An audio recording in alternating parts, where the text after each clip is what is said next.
the bag work about an apartment 5B. You're now tuned into the Apartment 5B podcast, where we chop it up about hip-hop, R&B, sports, love and life. Hosted by Kill.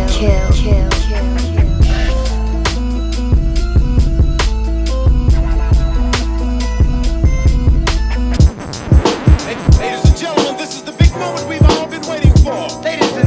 Ladies and gentlemen, place your turntable in front of your guests. Set the volume control in your stereo system at the preferred listening level. Ladies and gentlemen, Beat rock, beat rock, beat rock.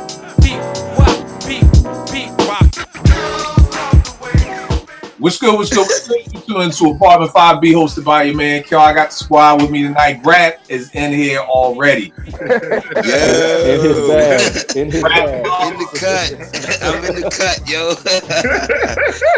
In the cut. What up, everybody? What's We're going gonna have on? a good one tonight, yo. What's up? No doubt. As always, ladies first. Porsche, what's going on, miss? Not a whole lot, Kel. How are you? I got my brother Yao out at NYC. What's going on, brother? What's going on? Peace. No doubt. Peace, Vern. y'all. What's going on, good brother Vern? What's going on, folks? Glad to be here. Everything good. Nick, out the ATL. What's good, fam? Let's roll. Rock and roll. Right. DJ Rec, the Red Cup. What's up, baby? What's today's mathematics? Tone from End of the Dome. What's going on, Tone? What's good, family? How everyone doing?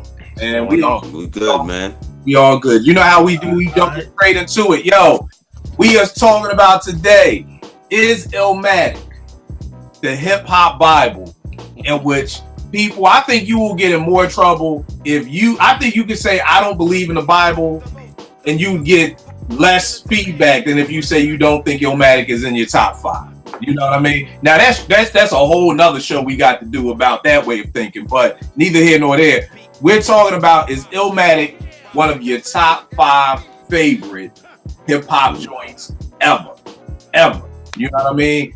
So that's what we're gonna be chopping it up about. I think I brought this up a couple of weeks ago. Everybody was talking, probably last week because it was the anniversary. Everybody was like, and I said, yo, Illmatic not even in my top 5 favorites. And everybody, I mean, people was texting me, like, they was like, fuck Twitter, we calling you. Like, no, I ain't know that. And I'm like, first of all, like, here's the wild part. I've never said that.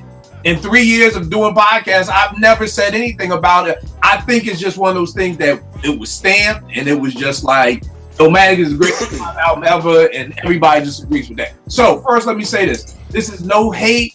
There's no slander. This No is slander. It's Illmatic. It's a great album. 5 mic, great beat, rhyme, Multiple copies. Exactly.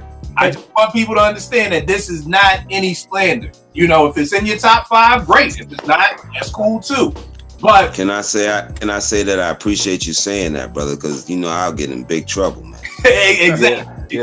So, we want everybody to understand there's no reason to add anybody up here. We all love Illmatic. No question. Call me Draymond Green. Draymond Green. I want all the smoke. At the end of the day, like I said on Twitter, y'all got to understand I'm 45. So I'm old. So there's a lot of hip hop that came out that, like I said, built my foundation. Yes, sir. Thank you. To loving this culture way before Nas probably even wrote a rhyme. Yes. So, and I'm not saying that age doesn't play a part with it, because I know people who are older than me who think Illmatic is the greatest ever. That's cool too. But we was talking about it earlier off camera, and we were saying how I hate Brown Sugar. I hate the whole when you fall in love with hip hop. So I kind of came up with something else. When I was thinking of my 5 favorite hip hop albums, I was looking at it from the standpoint of what built my foundation to love this culture so much. You know, anybody out there who's a homeowner, you know, if something's wrong with your foundation, you fitting to cry, because it's gonna be some money to fix that. This ain't gonna be no easy fix. Something could be wrong with your roof. I done had a roof today. So, but your foundation would build your house, and what your house is built on. For me, Illmatic just isn't one of them. That's just for me. So we're gonna be talking about what are the 5 albums that are your favorites, why they're your favorites, what is your foundation built on, and everything like that. So, Porsche, ladies first, what is one of the, well, let me ask this first. Is Illmatic one of your top 5 favorite albums? Yes or no? Nope. Okay. It's not. I recognize the impact it has in the genre and in the culture, definitely, because you can't get away from that. But if I had to introduce someone to hip hop and they asked me what are the 5 greatest, what are your 5 favorite hip hop albums, or which 5 albums do you think are the greatest? Illmatic's not one of them. All right, so give me your top 5 and why. You want all of them right now? Yeah, give them all. Okay, I got Only Built for Cuban Links, Ready to Die, Low End Theory, It Takes a Nation of Millions, and Aquemini. And I think those ones are what I think are the greatest. And well, they're my favorites. I'll say that. They're my favorites. Because I think they have range, all of them. Like they really are reflective of the various like skill sets, sounds, beats, the grit, the jazz, all of this is encompassed in those 5. And I think that, lyrically, they're fantastic. And I think like Only Built for Cuban Links, so cinematic. It's such a dope album, like from beginning to end. Actually, all of them really. Big is my favorite artist of all time. So that's why to me. All right, no doubt. Nick, what about you, good brother? Yeah, it's not my top 5 favorites. My favorites would be like Low End Theory, Death Certificate, ATLiens, Soul Food, and Only Built for Cuban Links. Those are like my 5 go-to albums, like just for me, that I love. And everybody know Low End Theory is my favorite because that's when it's like, all right, I got to start collecting this shit. When I heard that in October '91, so those would be my 5 favorite. All right, now tell me this, because one of the things we're going to touch on is how age plays a factor in a lot of this. So you said Low End Theory 91. How old are you in 91? At that time, I was 12. You were 12. All right, no doubt. Yeah. What up? What's your joints, man? Is Illmatic one of your top 5 favorite albums? Yes or no? It's not in my top 5 favorite albums, but I do think if we're talking about top 5 ever, I think it's got to be in there. So, well, hold tight. We're gonna get the greatest. We'll get to there, of course. My top 5, my favorite personally would be Aquemini, American Gangster, Kanye Late Registration, Big Life of the Death, and Mace Harlem World. Please, where's my vest? Let me get my vest. Bring my vest. No. Too late, y'all. Too late. Y'all go ahead, call the EMT. Call him. Call the EMT. Take a sip for my brother. It's all good. This is yeah, I'm messing with you, y'all. It's love. It's what you love. All good. It's what you love. You a Virgo. I fucked with me. Now, yeah. How old are you? Right now I'm 37. 37. So, I think the earliest of these albums that I mentioned probably is Mace. So it's 97, so I was 16. But like, me personally, it was written I was made this list, honestly. But it got cut out probably 6 or 7. So that's a whole nother discussion. We'll get to that in a minute. Now, here's my question for y'all, because I always say it on Twitter. I'm not up here to debate. I just want to discuss. So I'm not debating Harlem World with you, but explain to me what is Harlem World one of your top 5 favorite hip hop albums ever? You know what it is, man. You know how they say you just got to be in the time. You know what I mean? At that point, Biggie just died. You know what I mean? I'm from the regardless of what people may think of this, but I'm from the bad boy era. I'm from the Big, the Total, the Black Rob. I was just a follower of that whole movement in general. When Mace came out, Mace came out, I heard the verse on the 112 song first. That was the first time I ever heard Mace. But then, as time, probably a year went on, I had friends that were from New York that were playing me Murder Mace on the mixtapes back in Harlem. And I was like, yo, Clue tape. He was hitting the Clue tapes. So when that album came out, he was dope then on the mixtapes. On the mixtape. That album also came out right before that birthday. He was dope on the mixtape, yes, rap, got it. But that album is a very good album. First of all, it sold like 5 million, that's one. A lot of singles, hard records. Had a joint with Bust on there that was hard. Had a joint there with DMX that was hard. Why don't you tell Candace to get on the joint, man? Oh, yo, hey, Kill, don't start that shit, bro. Kill, I just see a foot wiggling in this shit. I'm like, wait a minute, man. We ain't as fly as you, man. You got blunts burning, fits, toes wiggling. We're doing a podcast here, man. You might want to take that down to Drink Champs, homie.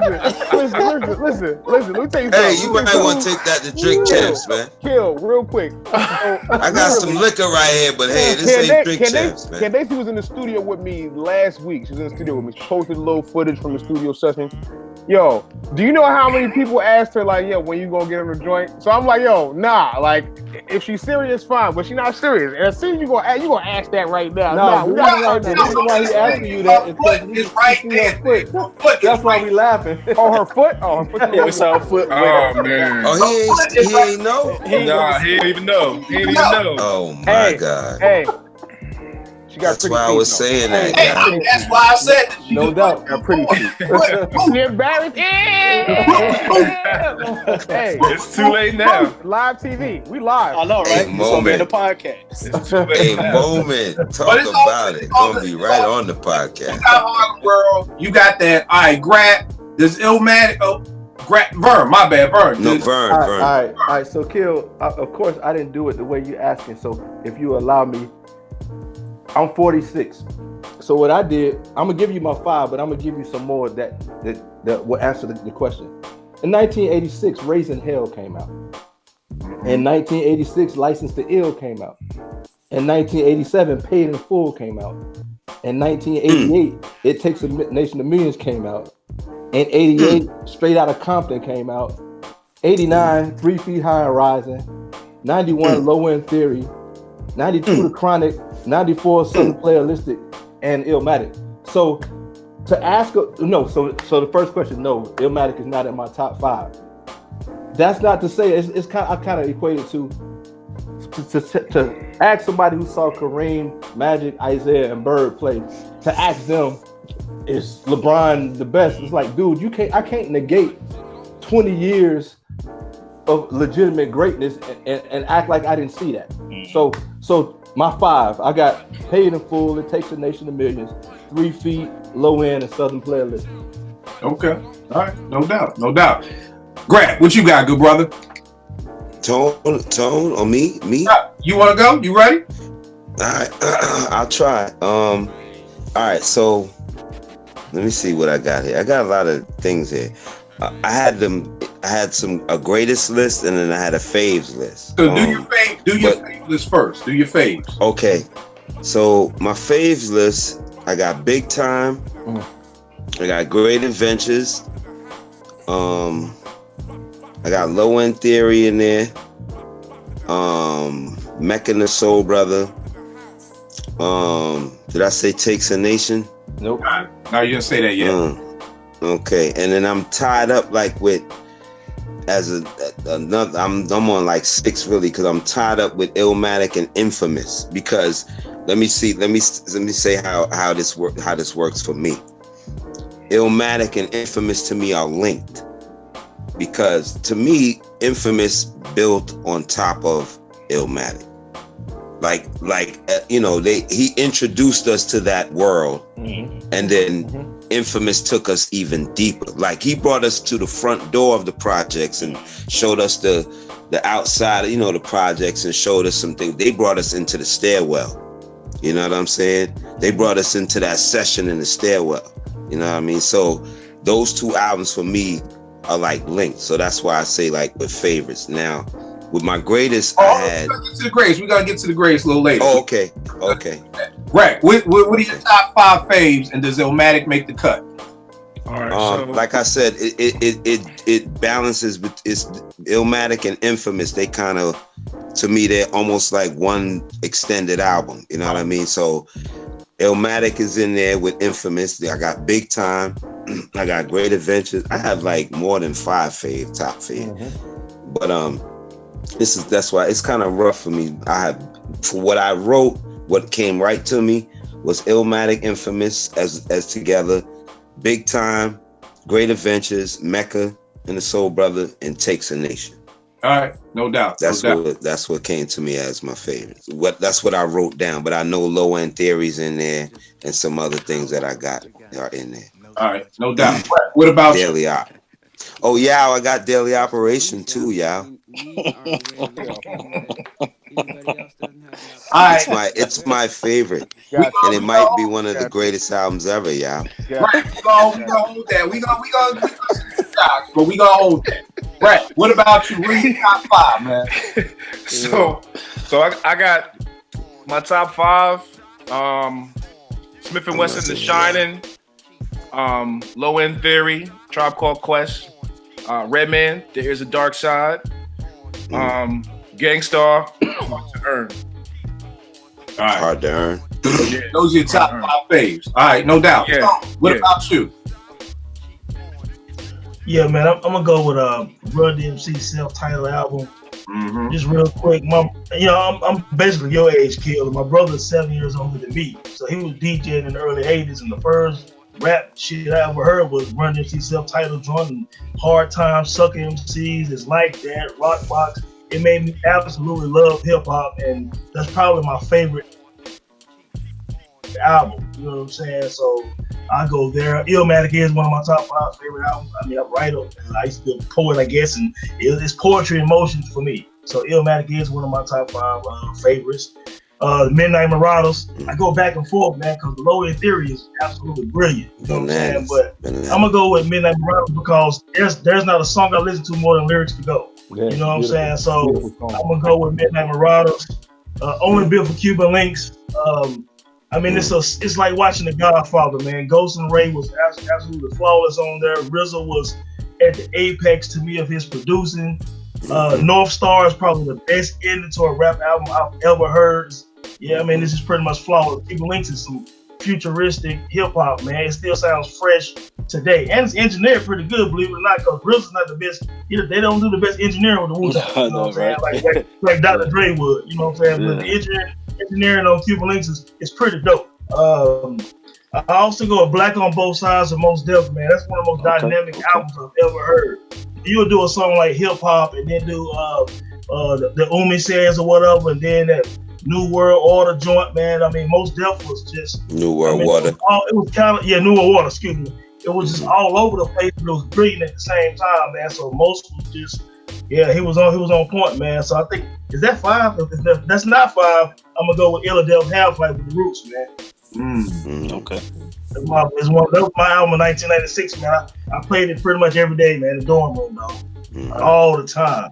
Yeah, so those are my favorite joints. All right, no doubt. I think for me, I'm like cut from Burns cloth of there was so much hip hop that came out for me way before Illmatic even dropped. You know what I mean? So I'm with Tone with Run DMC's first album. You know what I mean? That's when I'm 10 years old. It's 84. I see Run DMC on American Bandstand with Dick Clark. And it's like, that was it. If you want to talk about the moment somebody fell in love with hip hop, that was that moment right there. So that Run DMC self-titled joint is bananas to me. Another one, Critical Beatdown, Ultramagnetic. Like that is one of my top 5 favorite albums. I mean, if anything gave me the bug to want to start being a producer, it was Ultramagnetic's Critical Beatdown. You know what I mean? Another joint, Criminal Minded. You know what I mean? Said G again. I don't know if there's an album that I played more than Criminal Minded. Like just from 86 to probably 88, I probably played that album I don't know how many times. I done popped numerous tapes, had to get more vinyl, had to buy the CD. Like that's it for me. Another joint I had on here, and it's a tie. Jungle Brothers, Straight Out the Jungle, and EPMD, Strictly Business. This is where I talk a little bit about how a 12-inch single in the mid-'80s would last for a long time. I remember hearing Jim Browski in '86. You know what I'm saying? And Red playing that when I would be in Brooklyn with my cousins and hearing Jim Browski. And then 7 months later hearing I Got It Like That. Then hearing I'll House You. I hated hip hop house. I thought well, you ain't like Doug Lazy? Yo, I thought that was one of the worst little out parts of hip hop ever. Give me body. Clean like Give me body. Girl out house shoes. Doom, doom, doom, doom, doom. Special Ed did one. You know what I mean? What was my man named? K-Wise? Would you say Greg? Yeah, K-Wise. Stomp. K-Wise. That was the joint Stomp. Stomp. Yeah, Stomp. K-Wise. EPMD did one. I was good with all Special that. Ed. I was good with all that. But FVD. Yeah. But then for me, it was the same thing with Strictly Business. You know, we used to hear like this new generation, like even if we talk about Tribe with Low End, you would hear Check the Rhyme, you would get a single, then you get the album, and then you probably get 2 more singles. You know what I'm saying? I came up in the era where you got 3 singles before you even got the album. You know what I mean? So I'm hearing EPMD's Your Customer. I'm hearing with the B side of God, It's My Thing. You know what I mean? Lived for like a good almost 9 months before we even got the You Gots to Chill. You know, before you even got to the single Strictly Business, before you even got the album. So these joints are like living with me, and like these albums are literally building up the bricks of, like I said, the foundation for why I love hip hop. And then of course, It Takes a Nation. Like, I mean, I can't say we already know what that is. So what it is. And then the last one I got is Paid in Full by Eric B. and Rakim. Yes, like, I mean, at the end of the day, going back to those singles, I remember hearing my melody and just being like, yo, like stuck, like, yo, what the fuck? Yep. You know? Number one, the song is crazy slow. And then it's crazy long. Like, it's like 8 verses on it. It's like 6 minutes. You know, so, and then I'm like, and I just remember saying, man, he can't top that. Then I'd hear Eric B as president. I'm like, oh my God. Like, yo, he can't top that record changed my life. Move the crowd. Right. But before I even move the crowd, I hear I Know You Got Soul. Yeah, I'm man. like, oh my God. You know what I mean? Crazy record. And then I hear I Ain't No Joke. Yeah, man. Then I hear Move the Crowd. So, you know, to me, and it's funny, Porsche, you brought this up on the What If show about, and I don't know why my mind drew a blank. It's easy. If Illmatic didn't exist, to me, it's Paid in Full. To me, that is the album that you say, here you go. You want to learn how to MC? You want to learn about boom. Here's your album. I don't know why I drew a blank a couple of weeks ago, but it just hit me like boom, Paid in Full. So to me, those are the joints. So again, and I could probably go. I don't think Illmatic's in my top 10 as favorites. To be, what are you gonna say, Tom? And real quick, to your point, Paid in Full to me is what I consider like the kind of blue for hip hop. Instead of people saying Illmatic is not the kind of blue for hip hop. Paid in Full is because Paid in Full is the bridge from the old school Kumo D, yes, y'all, to the new school Biggie and Pac and Jay-Z and everyone like that. Rakim is the bridge that people walked over to get to the 90s. So, I mean, Paid in Full is, for me, Rakim is Miles Davis in terms of hip hop. And I wrote an article about that about 2 years ago because I honestly feel that way. I just wanted to make. Nah, that's a great point. I was talking to my man about it on Twitter the other day. We were going back and forth. I said, to be honest with you, I feel, and we'll get into this as greatest albums and what that means to you and the impact. But I was like, to be honest, Paid in Full had a bigger impact for me than Illmatic did. Easily. Absolutely. I mean, because to piggyback on what Tone said, you coming off of, I mean, Raising Hell and like License to Ill, Run DMC was the biggest thing in rap. And, you know, LL, nobody was rhyming and putting schemes together like Rakim. I mean, hell, without Rakim, do we get a Nas? You know what I'm saying?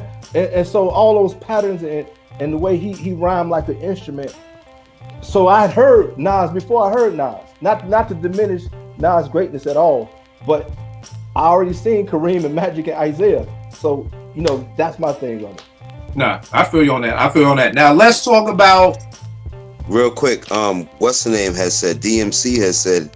I don't know if y'all has saw that. I think it was on Netflix. He's talked about. He said he was in his car. He was, you know, doing his thing, riding in the caddy, chilling. Yep. His man hopped in his car and put on Rakim, and it fucked him up. You know what I mean? So I bet it did. Like clearly, like Rakim was the changing of the guard. You know what I mean? Kumo D does not get enough credit for also being a part of that changing of the guard as well. But yeah, that's true. Because I heard you mention him, but he's not a part of that Ba Diddy Ba back then. Even Little Rodney C. If you guys go back and listen to his freestyle versus Busy B on the Wild Style soundtrack, he was saying some really clever and, you know, shit beyond his years. Like, you know what I mean? The flow and the rhymes he was spitting were slightly beyond his years. What's the name was spitting more of a party style, but Rodney Steve was actually spitting some like lyrical shit. And you know what I mean? For that time. I think Grab too, a great point to that is that for the younger audience who is watching, MCing was about master of ceremonies.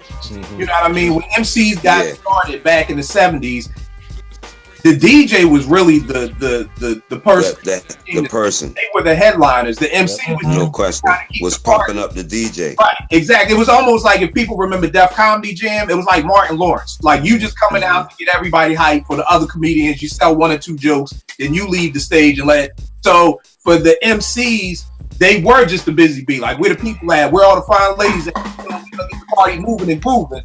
And like you said, Grap, a lot of people don't give Mo D that credit. But I always say Mo D was almost, he ushered it in, but then got knocked out the box by got knocked out by LL. Yeah. So it's like that's what we mean by hip hop was always evolving. Like it didn't stay the same. Like you said, I'm sure DMC was fucked up when he heard Rakim.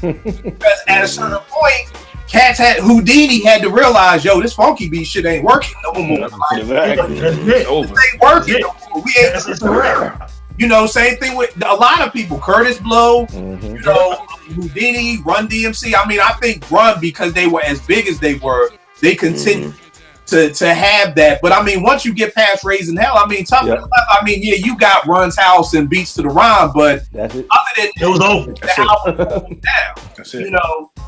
So you're absolutely right on that, Grab. So I want to get into the greatest album. So Yao, what do you feel are your top 5 greatest hip hop albums? Top 5 greatest albums. I think Illmatic is in there. I'm a believer in this. Like, there's some criteria from everybody has that criteria, and it's different for different albums to why. But I feel like Illmatic is the Bible because all my favorite rappers after that say it's the Bible. One. So, you know, I'm endeared to them and what they say and what they believe as like what they listen to, what they came up because all my favorite rappers always mention Illmatic as one of their favorite albums and a game-changing album. Also, for what it's worth, it's the first album to get a 5 mic rating in the Source. Another reason why I also think it's the greatest album. Also, it just was so honest. Like he was young. I was trying to explain to this earlier. It's like, at that point, I don't think anybody had heard an album that was like that dense lyrically. That was also that good sonically. You know what I mean? It was really dense. And for a young guy from New York City, he was the essence of New York City in that era. And you know, so that's why it's in there for me. Life After Death is also in there for me. Life After Death is to me is the best double album that's come out. At least to my knowledge. Yo, hold on for 1 second. And this is why, like, I'm a great, you know, studio engineer. As soon as you said Life After Death was the greatest double album, I went straight to Porsche. Like, I was like, I've got to get this look on her face. Like, and so I got it, Porsche. So when y'all go back and watch the show, it's gonna be a screensaver. Just go. It's gonna go on the TL. You said screensaver. It's gonna go to TL. Double album ever. I went straight to Porsche face. You'll see it back. For those what the fuck moments on Twitter. Here's what it is. I feel like right after Life After Death came out, I feel like everybody was trying to rap like Big. Everyone, and I feel like that's the case with a lot of these people I'm going to mention. At least a lot of these albums. At least at that point when these albums came out, it changed things sonically or rap wise. So I don't think that's even debatable, honestly. If you think about 97 and the rappers that came out after that, we're talking about Jay, we're talking about DMX. These are like, you know, the biggest rappers at that stage. Everybody under that was trying to, if you listen to the mixtapes, the clue tapes, everybody was taking from Big. And everybody was mentioning Big. Jay-Z clearly takes from Big. I mean, that's not, he doesn't hide that. Well, yeah. There it is. Think DMX? What? Do I think DMX? I mean, DMX. No. I don't think DMX sounded like Big, but I think sounded like Jay more than me. I don't think he stole from Big. I'm not gonna say DMX stole from Big, but DMX is like, I think he's a product of that Big era. I think the Locks are as well, who are considered some of the greatest one of the at least top 10 hip hop. Let me say top 20 hip hop groups of all time. Just going off head, probably one of the greatest New York groups of all time. You know, I think that era between like 97 2000, everybody was rapping like Big. So that's that. Then you go to Paid in Full. Another when I wasn't even alive, but when I first decided to start doing music, I listened to a few albums that I had to go back to. One of them was Greatest Adventures. The other one was Paid in Full. My bad, bro. What year were you born? I was born 81. So you were okay. Yeah, you were alive. That's what I was like. No. But I mean, I said I had never listened to it when I was young. I mean, I was 5 years old when it came out. It wasn't my. No, I know. I thought you just said you weren't born. Yeah. No. I had never listened to it when I was young. I said when I was doing album, when I first decided to do albums, I wanted to go back and just listen to like great albums, and that was one of them. And I understand. I was really understanding as to why, because like you said, I don't think we get Nas without Rakim. I don't think we get I don't think we get Wu-Tang without Rakim. Honestly, like that, he just set the bar for rapping, like knowing how to the way you rap, like the cadence, like the structure in your bars, like the mechanics of rapping. Mechanics of rapping, definitely. So I'll go with that. Another album in there would be College Dropout. I know, like I said, I'm the youngest guy here, but I feel like it. I like it. You know what I mean? Like the Kendricks, the Drakes, the J. Coles. College Dropout was that. There was nobody, their blueprint. That was their blueprint. It never gave. I was like the error on the stamp, right? Like the stamp on the error. Like, it gave college kids and the regular kid who wasn't a gangster, who wasn't like a dude in the street, and nothing like that. Yeah. Nothing like it gave the regular kid a voice. You know what I mean? And that was never heard before. That, like I said, that spawned off in the J. Coles you hear. Even like people like Currency and Crit. These guys who are out now, who have been mainstays. Joey Badass. We don't get that without College Dropout. And then I'm gonna say I'm gonna go with a 5 and 6 here.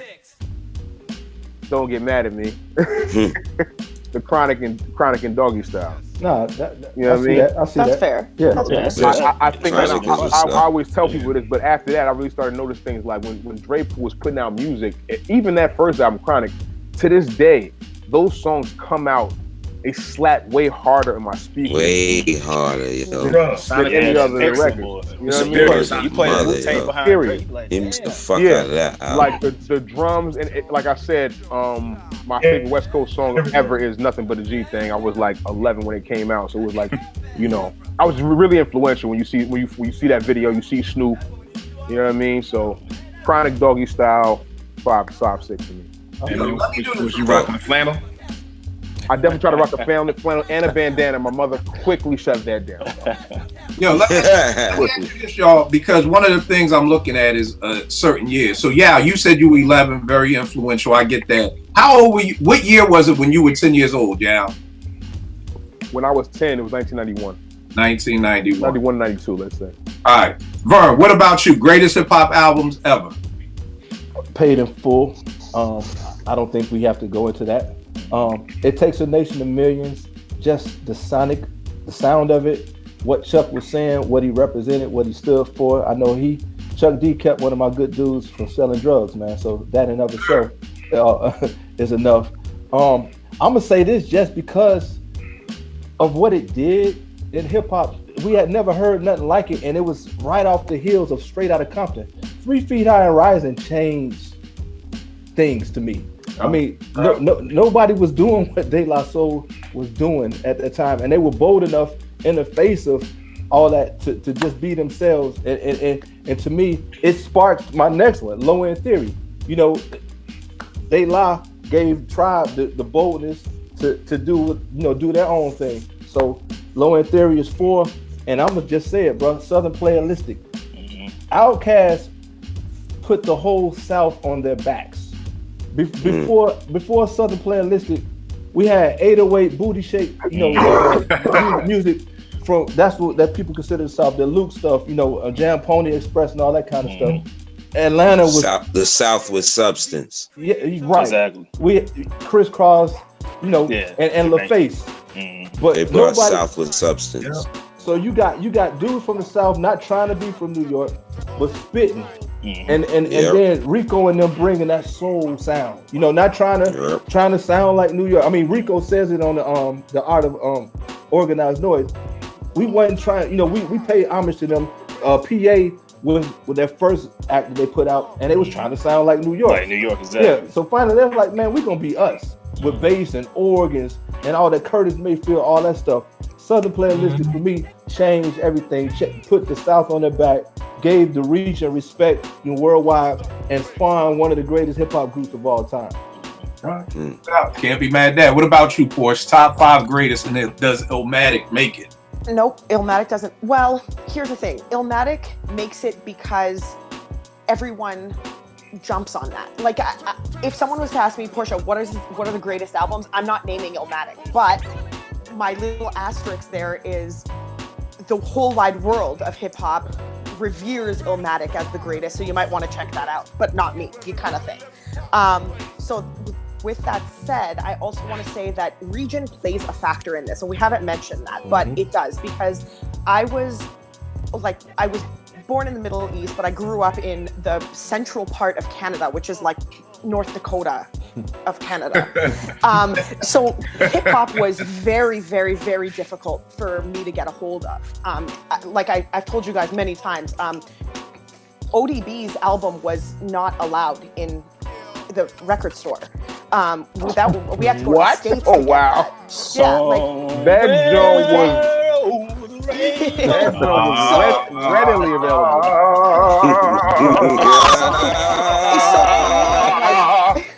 So for me, like getting a hold of these things, like the albums that impacted where I was from are very different from the albums that impacted where I guess maybe others are from, right? So with that said, Straight Outta Compton is one that I have to mention, because with what NWA did with that album and all the controversy it started and all the headlines it caused and all the, like every single person ever in Canadian version of North Dakota was talking about it, there's an impact there. So I would say Straight Outta Compton, It Takes a Nation for the content alone at the time. And then 36 Chambers for sure changed everything. And ATLians. ATLians, I know Vern mentioned Southern Playalistic, but ATLians to me was the one that kind of blew up OutKast everywhere. I remember I was in Arizona. I was super young. I took a trip with my cousins to Arizona, and everyone was talking about ATLians all over the place. And you know, like it's just everywhere we went, it was OutKast this, ATLians that, and so that album for sure. And I would say Criminal Minded as well. And that's just off the strength of KRS and what he did and what he was, you know, rapping about and content-wise and all of that. So those are mine. All right. What about you, Nick? I'm got to shout out my Uncle Eric and my Uncle Derek, because like the Public Enemy, It Takes a Nation. I remember them saying like every black man in America should hear that album. So that's why It Takes a Nation is on there. Paid in Full is another album that they always play. They love Rakim as an MC, and like you all said, you have rap prior to him, and then you have rap after him. So Paid in Full has to be on there. Believe that. I would say The Chronic, because you couldn't escape it. Like when MTV was popping, Dr. Dre was on there for like a full year with 2 videos, like in rotation for 2 years. So The Chronic, riding down the street on that's my shit, yo. So that shit is hard. Let Me Ride. That's what you're. Exactly. Yes, sir. And like my older, he was killing it. wiser homie from the A said, Southern Playalistic, because that made me because it was tough when you go downtown with the college kids, because most of them was like East Coast cats. We ain't have no album. They be talking y'all niggas can't rap. When OutKast came out with Southern Playalistic, you can slide that on the table like, what was that? So Southern Playalistic is definitely on there. And I can't front. As much shit as I talk, Illmatic would be one of the greatest in my top 5 greatest. I can't say it's not. It's a great album. Yo, it's funny, Nick, the way you talk about Southern Playalistic. That's how I talk about Philadelphia for Philly. You know, like that was when I felt like, okay, like I was probably sophomore year at Morgan, and all my New York niggas was like, yo, this is crazy. So I definitely feel you on that. Real quick, Nick, how old when you were 10? What year was it? 89. And now more on OutKast, what I'm like, they're one of the few groups where 3 albums mean 3 different things to me. Cause like if you ask me the magnum opus, that would be Aquemini. It was like the best of both of the first 2 albums. My favorite is ATLians. The most important is Southern Playalistic. That's a great definition. Yep. Yeah. I think Southern Playalistics. I heard somebody say today, it's kind of like People Instinctive, and then ATLians is your and then it Low End Theory. Yeah, and then it goes to Midnight Marauders. That is an interesting. It's that same kind of. That's very interesting. I like that comparison a lot. No question. Considering how much they admired Tribe Called Quest. That's a dope comparison. Now here's the wild part for me, and it's probably because I'm the odd man out, like I always am. I wasn't in love with People's Instinctives. I thought it was a cool album. I thought it was a cool little intro. Whereas with Southern Playalistics, I loved that shit from the door.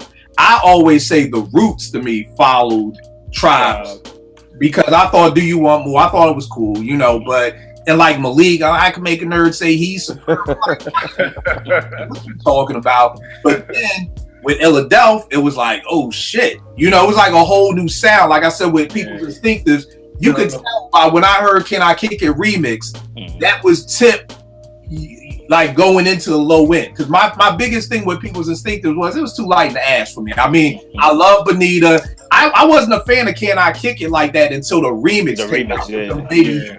So it was dressing weird, so I was like, fuck that. But then when I heard Low Check the Rhyme, I was like, okay. Same way with the Roots. I'm like, they too light in the ass. Then I heard Clones, and I was like, oh, okay, this ain't proceed no more. And then things fall apart, but I definitely feel you. Just for me, I love Southern Playalistic so much. Oh, I love it. Yeah. You know, somebody just made a thought on it. No, that was very dope. Porsche, what year was it when you was 10, Porsche?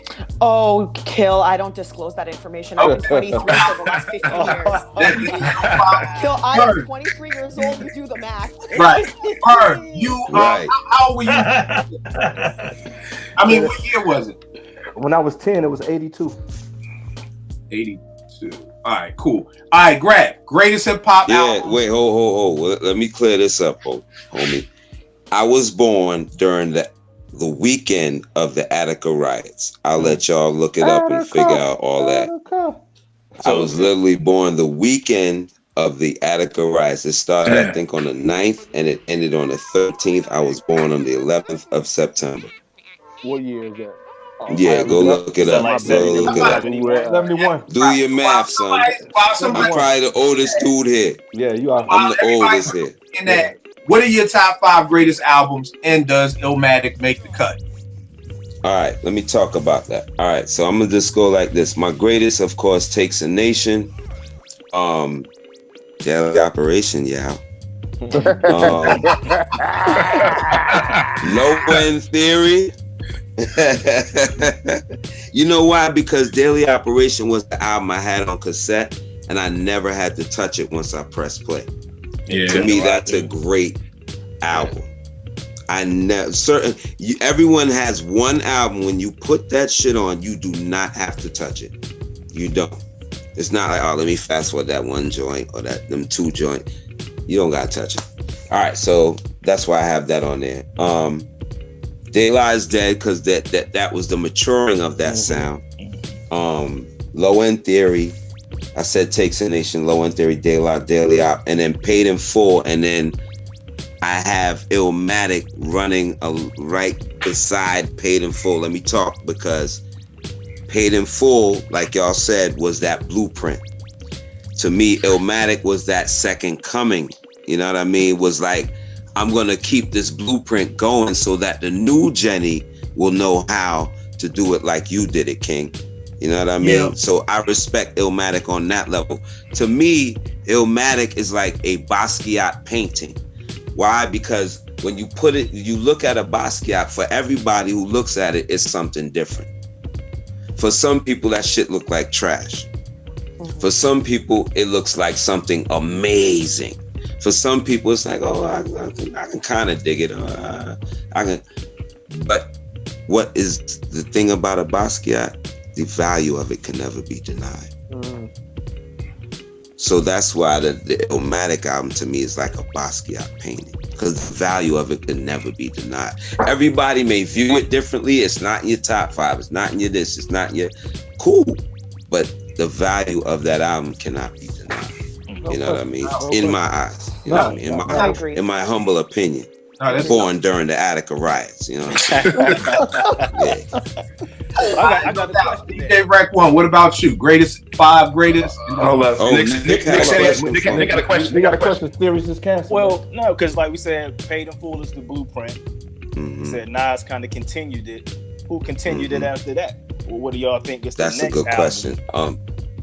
I would say Good Kid, Mad City. Yeah, that's what I was You know what? Yo, Okay, you know what? That's I what was I was Kung Fu Kenny get some love from the OGs. I didn't want to say it because I felt like I might be the young dude in here. They might try to rap. I felt like as far as like blueprint of album, Yeah, that's legit. you know what I mean? Like That album was complete, man. Complete, top to bottom. Like I'm talking about the skits, the schemes, the theme, sonically, the lyrics, everything. Everything. It's full album. That was the last great full album. Art. You know what I mean? Beautiful work of art. Yeah. So I feel like that's the next one. Only and you know how much I love Jay. You know how much I love Dig. You know how much I love even that era between when I was in my 20s and 30s. I felt like that album, Good Kid, Mad City, is up here in albums. Yeah, it is. It is. It's in my top 10. That's the last album that stopped me in my tracks. Yeah, yo. Like I got that album after a night playing at the club, and one of my homies was like, "Yo, on your way home, you need to listen to this." And he's from the West Coast, so I knew who Kendrick was, but I didn't even know the album was out. I drove around for 3 hours listening to that album, and I lived 20 minutes from the club. It's real. It's real. One thing I don't ever want to come across as is this old curmudgeon. Dude, the people we're talking about are all in the club. We ain't talking about Young MC Bust a Move. Kendrick is amongst the greats. I mean, he can hold his own in any era. So the people that we're bringing up, we might defer. Well, the Mace part, I don't know about that one, but the other ones, bro, they are amongst the great, the immortal hip hop people. Can I say one thing about Mace? Mace is dope. I ain't trying to say he ain't, but I just don't. Can I say one thing about Mace? I'm not saying Mace is not dope. Just hear me out. Some of the better rappers in this era will always say they were influenced by Mace.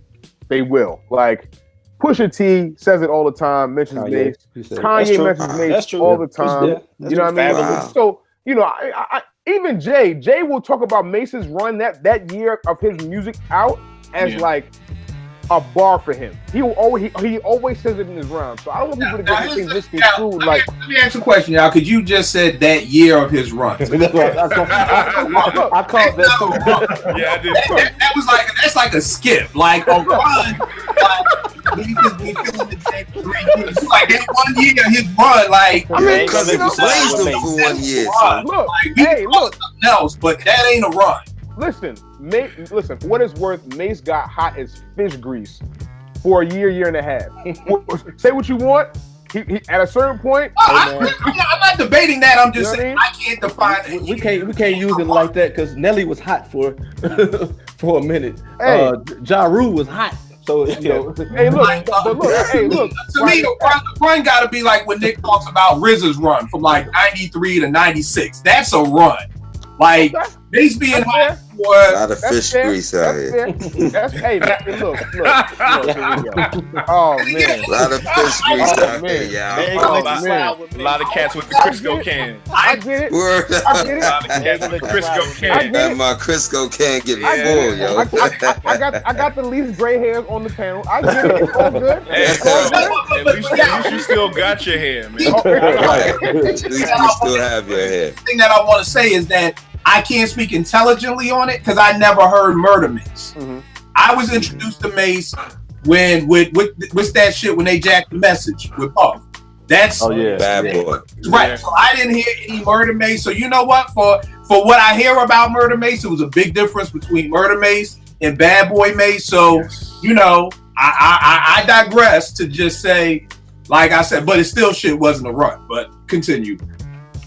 Listen, that's all I had to say. Like a lot of rappers that came up after Mace will always say Mace was very influential in how they rap and like how successful they were as far as like even being able to make songs. Go ahead. I was just gonna say one of my greatest. Would you say that you have been influenced? Who would you say? Because I respect you as an MC. Who would you say are your top 3 influences that influenced you as an MC? I would say, is Mace one of them? And is Mace one of them? Mace probably not 3. That's cool. Mace is probably not 3, but it's probably in like my 5 to 7. But I would say probably Big. I would say probably Big, probably Beanie Siegel, and probably I don't know. I mean, just offhand, probably Jay. Those probably be the 3. All right. I was, and it's not no shot at Mace. I was just trying to figure out like when all these MCs you're saying, because when I hear Pusha T, I don't hear Mace. So I'm trying to connect the dots on how, okay, you telling me all these rappers are like, oh, Mace influenced me, but I hear none of that. I hear none of Mace. Well, listen, if you go back to, I don't know what the album, I'm not sure if it's my, I think it's my name. Like Mace. Pusha has a song where he takes Mace's entire cadence. You know what? You're right. You're 100% right. I do know what you're talking about. That's a song that I hate. But okay. What song is that? It's off My Name Is My Name album, I want to say. But I remember hearing it and I'm like, yo, this shit is whack. This sound like some old Mace shit. This sound like ouch. Like, because I've never heard Pusha rhyme like it. He'll always say it though. He will always say it. I promise you. All right, no doubt. Wow, that's interesting. All right, Rap, we did yours. DJ Rap, how old? Yeah, I just want to add. I just wanted to add main ingredient to that well because that was that album was that was a very influential album for Jay Dilla. Right. All right, no doubt. So, what year was it when you were 10 years old? 88. 88. And Rack, top 5 greatest, and does Illmatic make the cut? All right, so top 5 greatest. Slick Rick, The Great Adventures of Slick Rick. That was the first whole album that I got to listen to front to back at 10 years old. Don't ask me why. It went down like that. And that kind of introduced me to what hip hop was. So that album is always going to stay true. EPMD, Business as Usual. That album let me know that I could be a DJ because hearing DJ scratch on that thing was crazy. That's what I got from that album. From that whole era was just the change in the guard of how they introduced a DJ more so than Caleb Boss was. Doggy Style, Hard to Earn, and Low End Theory. Those are my top 5. Illmatic does not make it. All right, no doubt. Tone, what about you, man? Top 5 greatest, and does Illmatic make the cut? All right.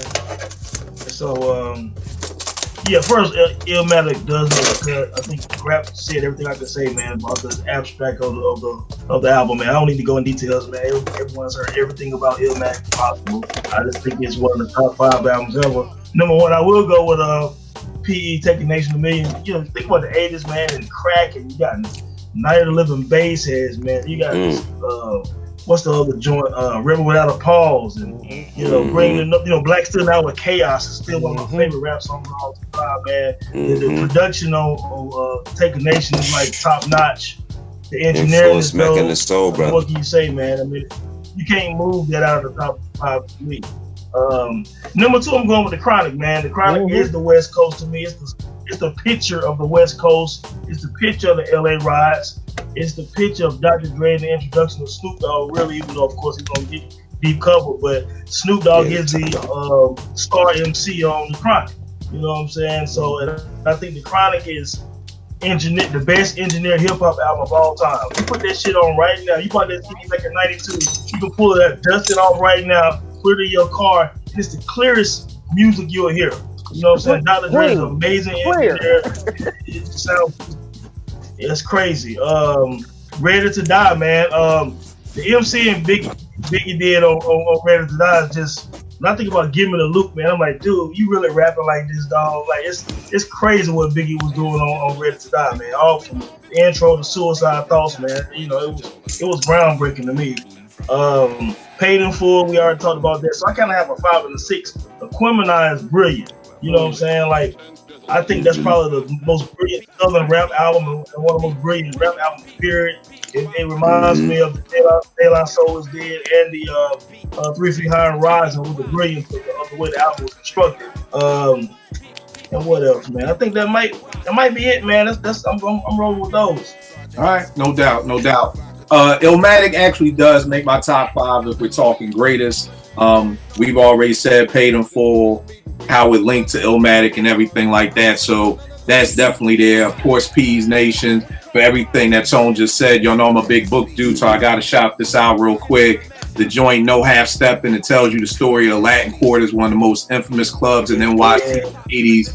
And for years, I used to always say that Chuck was the one who ushered in, you know, no gold and wearing black medallions. But then when you read this book, the guy Paradise, who was part of X Clan, who ran Latin Quarters, actually, that whole movement started from the Latin Quarters first, because so many people were getting robbed for their gold chains that they came together as a crew, as they came together as hip hop, and they said, look, we're not rocking gold chains no more. We're rocking, you know, the African medallions and all that stuff, you know, to kind of try to lower the violence. You know what I mean? But PE just came in and just swept right into that. And who would it like?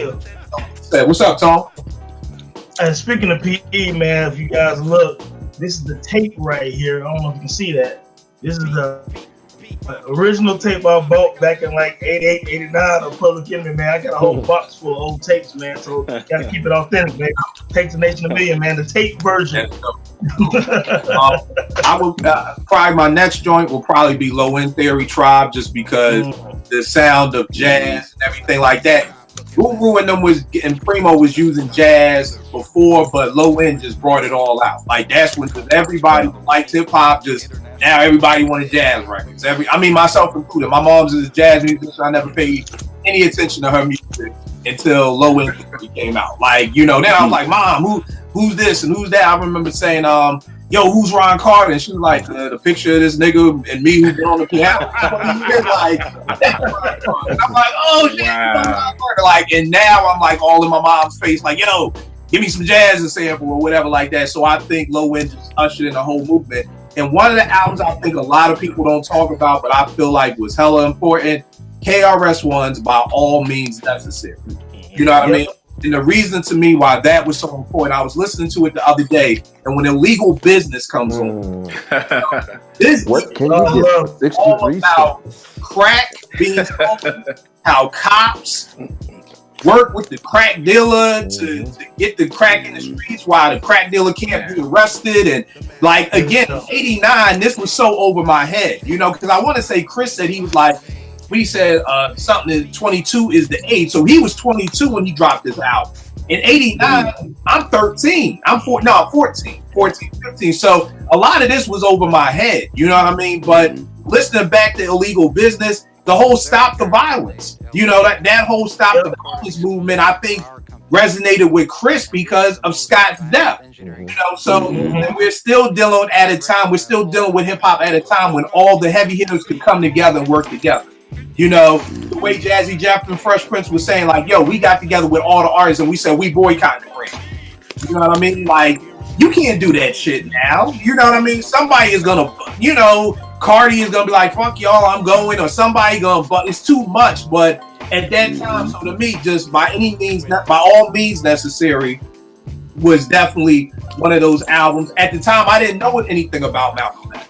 You know, so I didn't know that album cover was a play off Malcolm X, you know, until my dad saw the album cover. And so between PE and By All Means, they had a dude who didn't want to read nothing, reading everything. Malcolm X Speaks, autobiography, everything. So to me, those two albums are there for greatest albums. Let me ask y'all this. For the most part, I don't think any of us had Illmatic as a favorite. Some of us had it as the greatest album. Why do you think the world has stamped this as the greatest album? I think we have I love this crew because we have different ages, we have different regions, we have. You know why? Why? Tell me, Nick. The Source magazine. Yes, sir. I was just gonna say I have a question, and I was gonna ask this exact thing. Is if the Source didn't rate that 5 mics, would everyone hop on this 5 mic classic thing? Because I feel like that had a big, huge impact on how people kind of received it. Well, Source gave it 5 mics. Well, let's let look me at it like listen this. to it again. What am I missing? Let me ask this. Illmatic came out in 94, right? Yep. Right. All right, 94. Now, I know we're all different regions, so pardon me for this ignorance. Was everybody up here a Source reader? Yes. Yes. Okay, so Source reader since 92. Okay, so everybody was reading the Source. So that's a good point. I never thought about it. So if Illmatic isn't rated a 5 in the Source, because it was the first album that was rated 5 mics. But I also feel this way. The Source had been out for about 5 years, 5 to 6 years at that point, and already for a couple of years it was the most reputable hip hop source out there. If I'm not mistaken, at least when I do my research on it. I feel like I feel like there's something to be said about being the first one. You know what I mean? There is I mean, as nostalgic as it is, and as maybe maybe I'm not sure as I'm not even know what the word I'm looking for is right now, but you know, it might be. It's the first one still, you know what I mean? And they rated a lot of albums. A lot of albums came out before that did not get the 5. Yeah, but they also re-rated. I'm sorry, but they also re-rated a lot of albums because they skipped over. So that's a huge thing for me. That you have to re-rate albums? No. Let me say this. I just looked this up. Wikipedia could be wrong. Yeah, it wasn't the first. It says albums that received 5 mics. They said People's Instinctives got 5 mics. I did not know that. It was the Ice Cube album that got 5 too, right? America's Most Wanted got 5 mics. Yeah. One for All got 5 mics. De La Soul's Dead got 5 mics. Let the Rhythm Hit 'em got 5 mics. I didn't know that. So here's the thing, though. But hold tight. Low End Theory got 5 mics. Yeah, but are you reading? But is this from Jump or is this a re-rating? No, it's from Jump. But the thing is, the It's the original Source rating. wasn't as big back then either. Right. So by the time So are we talking like Source when they were like a 1-page publication? The Source wasn't 1 page after like 90. I mean, from when they first started, it did start as a newsletter. Yeah, it did. I think by the time America's Most Wanted dropped and One for All, I don't know if we're still dealing with a newsletter.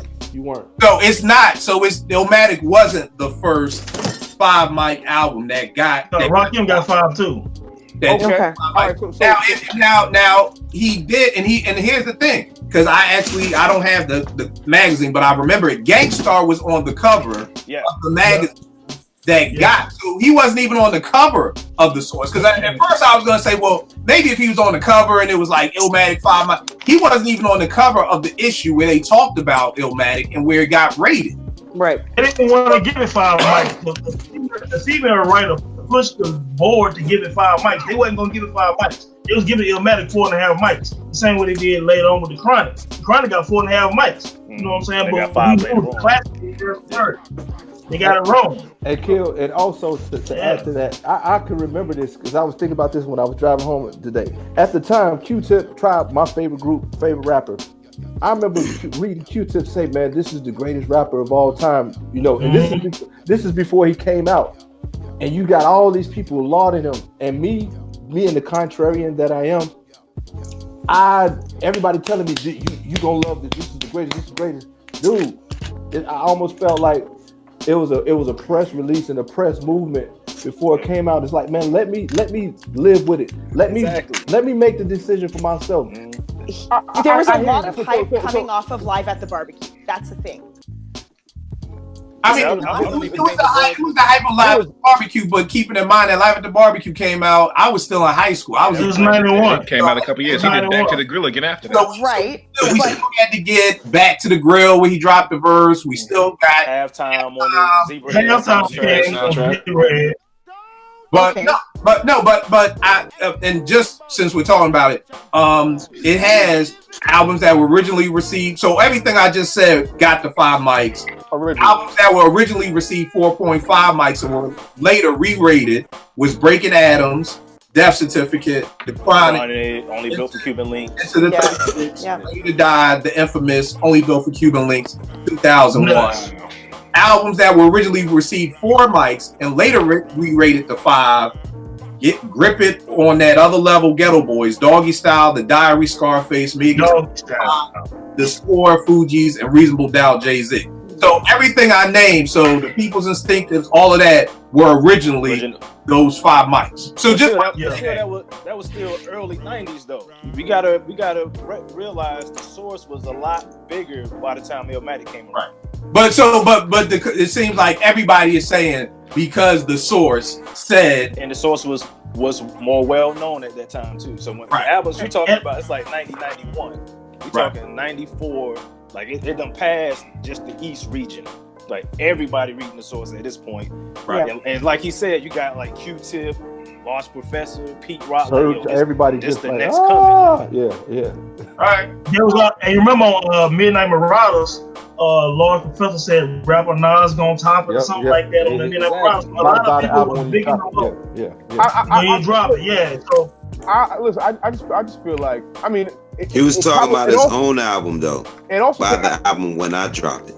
It's also timing though. I think timing has a lot to do with why it was the greatest. Like that stretch, 94, they always call it 94, 97 the true golden era, right? So I feel like that might have something to do with it as well. You know what? Let me hold tight. I'll say 97. Hold tight for 1 second. And the only reason why I'm saying this is because one of the things I wanted to talk about and why I'm asking everybody's age and years and all that is because one of the things I wanted to say is that I think everything we're talking about right now leads into my final piece of it being like, to me, is what Vern is saying. You have to stamp hip hop.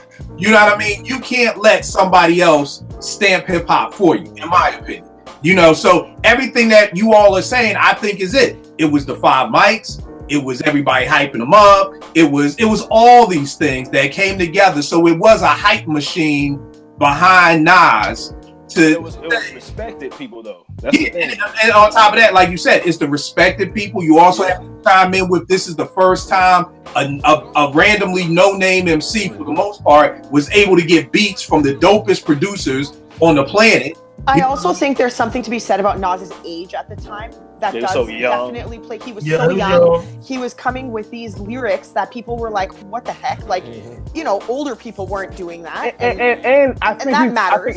I think he's the most naturally gifted rapper. Like just as far as the way he raps. You know what I mean? It's seamless. I'm not sure we ever had that. He was the first one to really expose. Like it was like I always say, I know I'm technical, so it's like.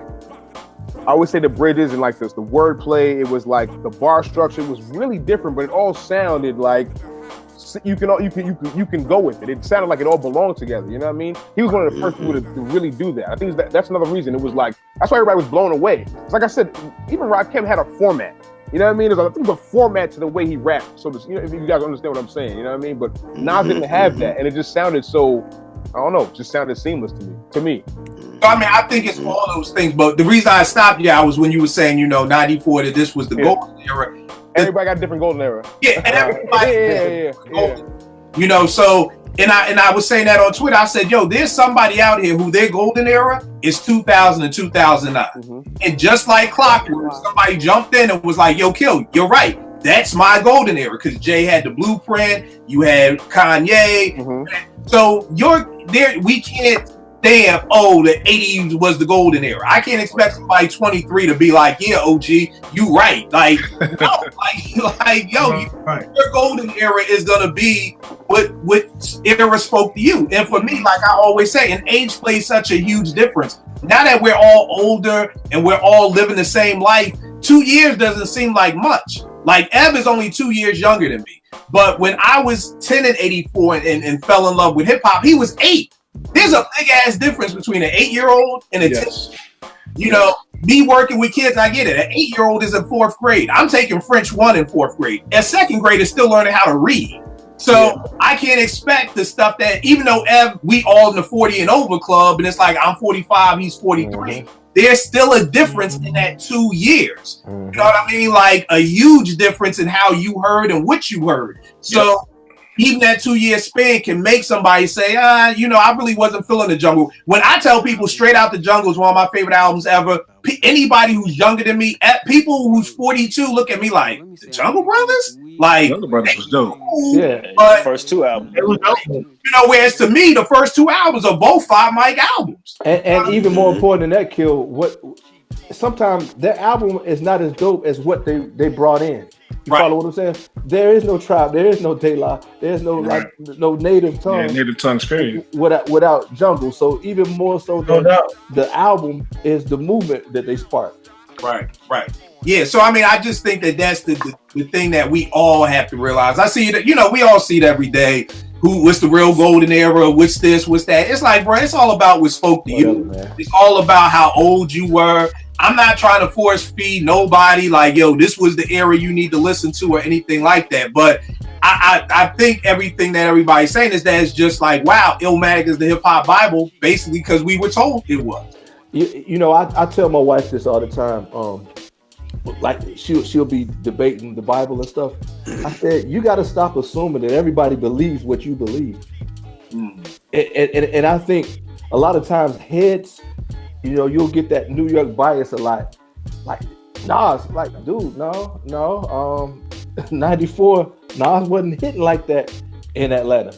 So it's not just a given foregone conclusion that we bow down at the altar of Illmatic, you know. And I think if more people were objective, I told you this earlier, Kill. I love my wife, I love my mom, I love my daughter, you know, but I don't love everything they do. And what happens on Twitter and on these things is, if you don't say that, you know, without Nas, I wouldn't have a reason to live. A certain segment of the hip hop population, it does. But a certain segment of the hip hop population is gonna come with pitchforks and torches for you. It's like, trying to stone you to death. I'm not saying. You know what? That's. Go ahead, Tom. You know what, Vern? I feel you. I mean, we've had many debates on Twitter with people. You know, it's the cool thing to say. You know what I mean? Like certain things want to be so hip hop that Nas got to be. Now, Nas is my favorite MC. I never say he's the greatest. I ain't never say Illmatic was the number one. I mean, I think it's up there, but you know what I'm saying? I don't want to ever be a prisoner of the moment. Like, I'm trying to be just so hip hop. So I'm just going to say, you know, this person right here is the greatest of all time because people love that. Like, Most Def is the greatest MC of all time because he's such a B-boy. No, he's not the greatest MC of all time. You know what I'm saying? But people will say shit like that on Twitter to sound good.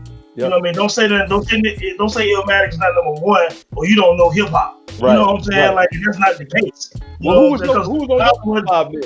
That's how. Yeah, Nas was number one. I'm in North Carolina. In 1994, Illmatic wasn't shit down here. It was dope, but Biggie was large. Right. You know what I'm saying? Ready to Die was the joint. We was rocking Ready to Die. You know what I'm saying? 94 down here. So this is why I always say I love doing the show with y'all, because when Nick said that about Illmatic not hitting in Atlanta, I was blown away. Because being at Morgan, being around all these New York, Jersey, Philly people, I just thought the entire planet was all playing Illmatic. Like, I ain't gonna hold you. When Nick told me that, I was like, I don't believe this nigga, man. Come on, man. Like, you know, but I gotta believe him because he was there, you know. But it's just the impact that we all thought up north that Illmatic had on the entire world. But I'm like, well, shit, damn, he wasn't even hitting in Atlanta. Like, we the whole world, we can't even get down south. Yeah, right. You know what I mean? And I'm never one to talk about record sales, but yeah, exactly. Thank you. We'll bring up that it's not like this was being purchased. You know, like Tribe was going platinum, Into the Woo was going platinum, but Nas Illmatic didn't go platinum right away. You know, eventually it got. You know what, Kill? You know, Illmatic is basically a popular backpack album. You know, he was damn near a backpack rapper at the time. You know what I'm saying? I mean, on some real shit, Illmatic had no commercial single. And even though Large Professor and all the producers were like legendary in New York, they underground producers for cats down in North Carolina. Unless you was a hip hop head like myself, the average rap fan down here didn't know who Large Professor was.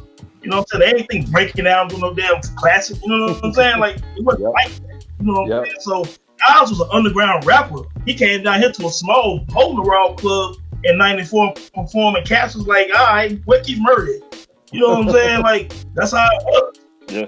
All right. So basically, we're just saying it was the hype, and that's the reason why Illmatic is looked at as. And I won't say that about everybody. So does it hold any value in hip hop? Yes, no question, no question. Yeah, what I It's still that Basquiat. You gotta look at it your way.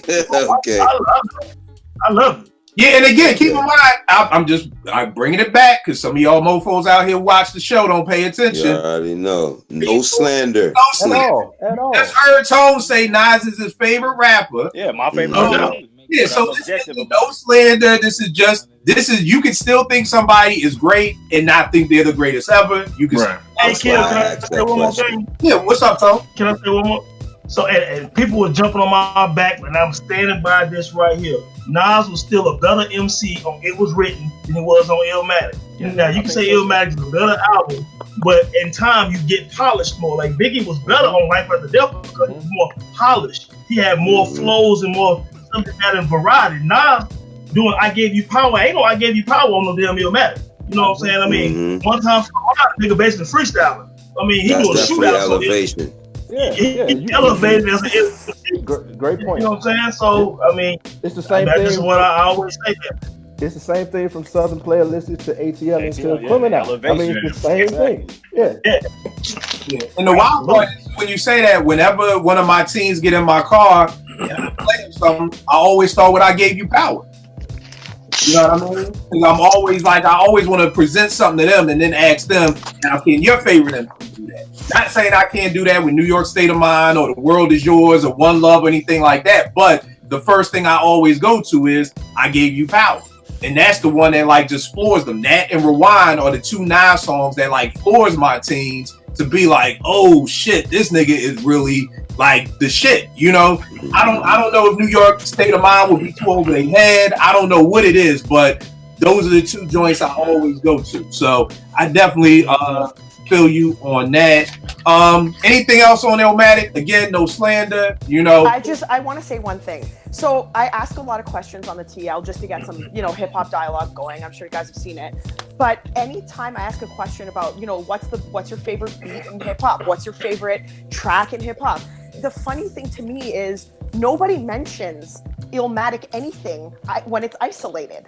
It only ever comes up when it's an album, and that's so mind-boggling to me because of the way people revere it as a project, but they can't take it apart. And here's the thing: like when I ask someone, "What's the best beat in hip hop?" It's Troy or Shook One's Part 2. It's never New York State of Mind. It's never, One Time for Your Mind. It's never any of these tracks off of Illmatic, but then put up, Mecca and the Soul Brother against Illmatic, and everyone's like, "Oh, I love Pete Rock, but I gotta take Illmatic on this one." Like, I don't get it. But I think, I mean, listen. No disrespect to Mecca, but I just think that sometimes I think people would. So let me ask you this: do you think that Nas outperformed CL on? Let's say, did Nas perform on Illmatic? Did he outperform as far as lyrically? Was he better than CL was on Mecca? Yeah. I would say that. We had a whole album with Pete Rock, though. That's Here's the thing. Did one song on Okay. Do I think that Pete Rock and CL are like the perfect union for a duo? Yes. Do I think that Nas and any of the producers that he's worked with are a perfect union? No. But again, like, we need to think about that. When someone asks, like, what's your favorite album, and you swear up and down that it's Illmatic, wouldn't you assume or expect that said person would also say, New York State of Mind is my favorite beat ever. There has to be reasons that support why you ride so hard for Illmatic. Right. Me and Kill talked about this though. Remember we had the Prodigy versus Nas combo? Yeah. Well, Prodigy got like Shook Ones, you got White Lines, like keep it thorough. Hey, can I ask a question? Can I ask a question to the panel? All right, for you guys, do you think, since we're talking about Illmatic and the way Nas was pretty amazing in terms of like the MC performing on the album, I mean, where does that rank? How many other MCs had a performance to that degree to you guys that would match what Nas did on Illmatic? Like, for example, Andre 3000 on like ATL is, let's say, it was amazing. And that's my argument. And that's my argument for why Illmatic. I think, like, as far as being 19, I'm still hearing things from Illmatic that I'm just catching now. 25 years later. You know what I mean? So, like, like I said, lyrical performance, we had never heard. I'm not sure. Hey, listen, I was 13 when it came out, so I had never heard anything like it. And I listened to Illmatic and was like enamored, but then I was more enamored. It was written, but then later on is when I really started to appreciate Illmatic. You know what I mean? Because of how dense it was lyrically. Like I was still catching things. Like it ain't hard to tell. These are very complex songs. You know what I mean? Like, the ill thing is, Porsche, that's a great point. That's a great point. Because it's very hard for you to say Kobe Bryant is my favorite player ever, the greatest player ever who's ever walked this earth. And when I ask you your top 5 moments of the NBA, Kobe's on not one. Right. And you know what? Right after this, I will put up another. I have the question in my head, and you guys just when he dropped 81, son. But that's the point. That's the point. What did you say, Porsche? I'm not a Kobe guy, but right. But I'm just saying that I fuck with him, but I respect him. In the head that Kobe's the greatest player ever. And I asked you, what are your top 5 moments? And you like, oh, that 3-pointer Damian Lillard hit the other night, and that time and you don't name any Kobe moments, then how is he the greatest ever? So of course, you're saying that if Illmatic is the be all to end all, anybody. I was gonna tell me New York State of Mind has a better beat than Troy or Shook One's Part 2, but you're not going to see that anywhere. I was gonna say to you to add to what you were saying, Porsche. To me, it seemed like it was very difficult for them to find a actual commercial single. You know what I mean? For that album. You know what I mean? It ended up being The World Is Yours, but it seemed very difficult to find them. Had Pete not, I guess, contributed that to the album, what would have been One Love? Maybe One Love. Maybe Halftime was a single, but not for that album. Not for that album. That was first for Zebrahead. We're talking about Large Pros. It ain't hard to tell. It ain't hard to tell. Yeah. But the point of what I'm saying is I'm with you. At the end of the day, when people talk about the greatest beats, you'll hear Come Clean. Come Clean wasn't no radio single. Detroit wasn't a radio single. Right. It just touched us. So, Porsche, great goddamn point. Great point. That's a mic drop. I almost want to stop the show right there. That's my challenge to people is just support your diehard, like it was made from Adam's rib, whatever. Like, you know what? Whatever. And I apologize for bringing in like religion and God and all that kind of stuff. And I hope I don't offend anyone. I know. Right? That's gonna be but the picture, right? Here's the thing: like, if you hold this album in this high of a regard and you come in like, don't talk to me if you're not going to talk about how great Illmatic is, then I expect to see it. You telling me that I don't like Shook One's Part 2 and Troy. New York State of Mind is my favorite beat of all time in hip hop. It doesn't happen. It just does not happen. You know what they're gonna do? They're gonna be like that scene in Coming to America. He beat Joe Louis' ass. That's the one. I forgot who said it, but I think it's a good point that you people look at Illmatic as a whole. Like the album. He don't have anthems. It's Illmatic for bust. They don't look at it as a New York State of Mind as my favorite beat. No. They can't. People cannot take apart Illmatic. But you know what? Let me say this too, and I put this on Twitter, and it's one of the reasons why I love doing this show with y'all, because I was home and I was having this conversation with my man on the block, and he was talking about how nice Nas was, and we was talking about the whole Paid in Full versus Illmatic. And I was like, my nigga, what are your 5 attributes to an MC? And he was like, attribute, motherfucker, what you talking, nigga? like, don't be asking me what's the big attribute, nigga? What he nice. Really sit back and think. The thing with this podcast is when I send out the thing, y'all see, I gotta do notes. Like, this ain't no off the top. This is, you gotta think. Everybody doesn't think. To me, a lot of people just spit. Like, it's like, oh, Illmatic's the greatest album of all time. And then next one, they'll be like, oh, can't tell you why. Like, can't tell you why. Because they're not thinking. It's just, here's the thing. Illmatic has generic answers for everything. So why is Illmatic the best? Oh, because Nas was the first one to superimpose his baby picture on, or his kid picture on the sky, the background of New York City. Oh my God. And then Yo, Porsche is on fire tonight. On one today. It's true though. Every time, like it's true though. People are constantly talking to me about this. People are DMing me like, I cannot believe I'm about to unfollow you because you think it was written is better. I'm like, dude, get off my page. Like, oh I don't yeah, care. that was a whole night of Twitter beef. I remember that shit. Like, the thing is, there's generic answers. So it's like, okay, well, what about contact? Oh, well, the track list is a perfect time, and it's, this many tracks, and he was so concise, and okay, like, they're all very general, generic answers that everyone says. It's a cookie cutter. It's a cookie cutter. Any Illmatic fan. And it's funny because I seen this in a barbershop one day. I was listening to these two cats debating sports, and I was like, yo, I heard what this nigga said before. Yo, Stephen A. Smith said that yesterday. So you got people who want to fit in so bad, who go to the barbershop, who don't really know sports, but they just watch ESPN and they just grab, Stephen A. made a good point. Okay, this person Max made a good point, and then they fix it, and then they go to the barbershop and they literally just verbatim bite everything that they said. So you have a lot of people, and remember, I have to always remember this with social media. I don't know who I'm talking to. Yep. I was on OK Player once 10 years ago arguing with somebody. I went to the dude profile pic. He was like a 15-year-old kid from London. Man, that happened to me in Tone. 15-year-old kid from London. That happened to me in Tone. Yep. I'm just saying, like, I'm really a discussion with somebody who's my age, and I'm just. So again, so many people on Twitter, like you said, it's a generic. Hey, Kill, I'm gonna tell you what the other end of that. You'll get the fools. You'll be like, who are your top 10 MCs? Cannibal Ox, little Rudy from the Borough. Who are you talking about, man? I mean, Cannibal Ox. Just to try to sound like they're esoteric, and they up on.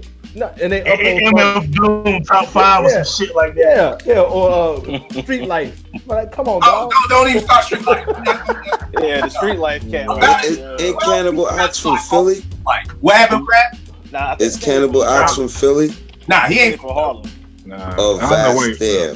Which one of them is from Philly? Is any of them from Philly? Vast Air or Cannibal Ox? I thought it was from Harlem. Yeah, don't get me. Don't get me. I don't know, but yeah, people try to get obscure with it. Right. So you're right, Vern. It's two ends of the spectrum. Either it's exactly what everybody else is saying, or it's so far left that you just like you said, stay over there to make you sound deep. I'm gonna name people that nobody in their mom has ever heard. Right. Mic drop with Porsche. You on fire.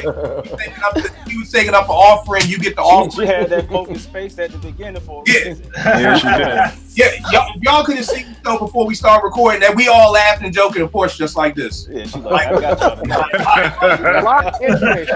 I got a point to make today. We ain't got no time for all that. I'm just ready to hit record, and let's go live. Porsche gets Porsche gets the offering this week. Tone, give them all good brother everywhere where they can find. Hey, Tony Haynes the Dome on IG, intothedome.com. Check me out. Also, B-Roll Network, That Time in Hip Hop. Just released a new article tonight. Well, last night actually, about Beanie Siegel. One about Herbert Lovebug and one about Nipsey Hussle. Check it out. Playing out, be sure, man. All right, no doubt. DJ Rec, give him all the stuff, good brother. Twitter is at DJ Rec1. Instagram is Worldwide Rec1. All right, Grap, give him all the info. Have named me Grap at Twitter. Go on Bandcamp and cop my instrumental album and work out to it. There you go. What's the Bandcamp site? Sounds of Mount Vernon. Just go in there, Grap Lover, look for Sounds of Mount Vernon. That's the instrumental album. All right, no doubt. Yeah. Nick, give him all the info. Big Bro will link it up. Big Bro will link it. You'll tag it. They don't need to find boring on Twitter. Nah, they don't need to follow me. Yo, you can't drop the mic and then go incognito. Like you. Both on, man. Like you Jason Bourne or something. Man, at Shayla Porsche. You like Jason Bourne, you killed a whole bunch of people and then you just want to fade off into the sunset. With a tracker in your back. Yeah, drop the mic like that. You put the tracker bullet in your back. Burn the clothes in the seat. If you are looking for a house in the Georgia area and you are not hitting up my man, like Souls of Mischief said, that's when you're lost. That's when you're lost. Burn, good info, good brother. Instagram at V the Lone Closer, Twitter V Chandler 10. Nice. Fun. Yes, sir. Y'all G's, what's going on, man? Yo, man. First of all, shout out to y'all, man. First of all, really good show. I really enjoyed this show today. My IG, Twitter, Yow Music. I got some music coming out, like for real this time. I know I say it every show, but worse than me. That's why I love you, brother. I literally put the playlist like I just bought. I'm using a new Mac. I had to buy a new Mac, so I had to get some things together. I just put the place together and it sounds really good. Wife likes it, my homies like it, so we put it out probably in a month or so. It's going to mix and mastering in like a week. So we're gonna roll with that. And yeah, check me out, man. You know what I'm saying? Y'all got beats, I got projects you want me to hop on, let me know. Yow Music on Instagram and Twitter. They gave me on Facebook, but I don't really use Facebook like that. Yo, quick question. My joint still set off the album? It says so it's funny, I got Kills on the album. Kills the first track on the album. I got Wreck on there with a jump called Cruising, which is apparently everybody likes. And then I got some more music. I got another joint with Wreck I'm doing. And I have another joint with Kill that I might release as a freestyle before the album. So I'll let y'all know about that. Definitely. We've been sitting on that Della Don for a minute, man. Yo, I have used it popped up on my shuffle like a year ago, and I was like, why haven't I used this? And I was just like, okay, I was gonna put on this project, but then like I'm gonna put it as a freestyle. I'm gonna we need to drop it, bro, because you done made me work on the album cover like. I know. I forgot about that.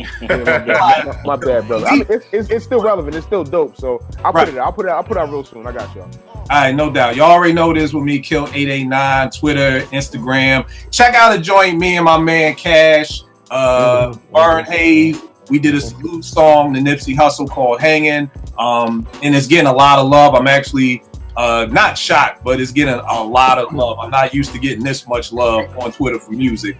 So check that out. Just go to willmakebeatsfood.com. It's up there. All right, y'all. I'm check y'all next week, y'all. See y'all.